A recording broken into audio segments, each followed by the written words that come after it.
Hi guys, paper ಅವಲಕ್ಕಿ ಒಗ್ಗರಣೆ ಹೇಗೆ ಮಾಡೋದು ಅಂತ ನೋಡೋಣ ಬನ್ನಿ. Welcome to Shalini's kitchen home made with love. ನಾನಿಲ್ಲಿ ಅರ್ಧ ಕೆಜಿ ಆಗುವಷ್ಟು ಪೇಪರ್ ಅವಲಕ್ಕಿನ ಒಂದು ಪ್ಯಾನಿಗೆ ಸೇರಿಸ್ಕೊಂಡು ಚೆನ್ನಾಗಿ ಫ್ರೈ ಮಾಡ್ಕೊತಾ ಇದ್ದೀನಿ. ಸ್ವಲ್ಪ ಅವಲಕ್ಕಿ ತೊಗೊಂಡು ಕ್ರಷ್ ಮಾಡಿದ್ರೆ ಅದು ನೀಟಾಗಿ ಕ್ರಷ್ ಆಗಬೇಕು. ಆವಾಗ ಅವಲಕ್ಕಿ ಫ್ರೈ ಆಗಿದೆ ಅಂತ ಅರ್ಥ.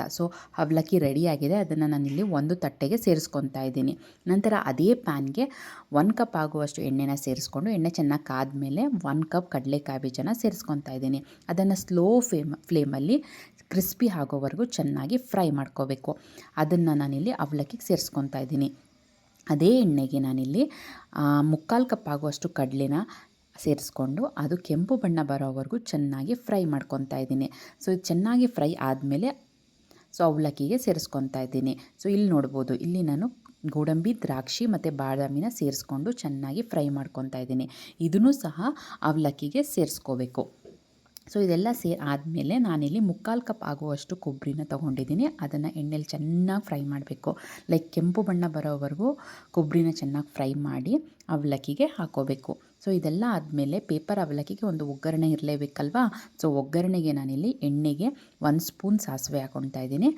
ಸಾಸಿವೆ ಸಿಡಿದ ಮೇಲೆ ಬೆಳ್ಳುಳ್ಳಿ ಹಾಕ್ಕೊತಾ ಇದ್ದೀನಿ. ಬೆಳ್ಳುಳ್ಳಿ ಚೆನ್ನಾಗಿ ಫ್ರೈ ಆದಮೇಲೆ ನಾನಿಲ್ಲಿ ಹಸಿಮೆಣಸಿನ್ಕಾಯಿ ಮತ್ತು ಒಣಮೆಣಸಿನ ಎರಡೂ ತೊಗೊಂಡಿದ್ದೀನಿ. ಅದನ್ನು ಹಾಕ್ಕೊಂಡು ಫ್ರೈ ಮಾಡ್ಕೊತೀನಿ.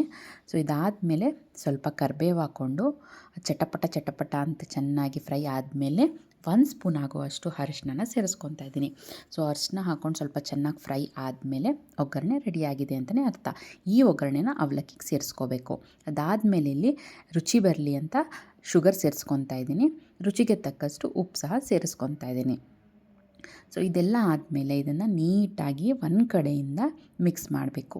ಚೆನ್ನಾಗಿ ಸ್ಲೋ ಆಗಿ ಇದನ್ನು ಚೆನ್ನಾಗಿ ಮಿಕ್ಸ್ ಮಾಡಿದ್ರೆ ಸಂಜೆಗೆ ಕಾಫಿ ಟೀ ಜೊತೆಗೆ ಪೇಪರ್ ಅವಲಕ್ಕಿ ಒಗ್ಗರಣೆ ತಿನ್ನೋದಕ್ಕೆ ರೆಡಿಯಾಗಿದೆ ಅಂತಲೇ ಅರ್ಥ.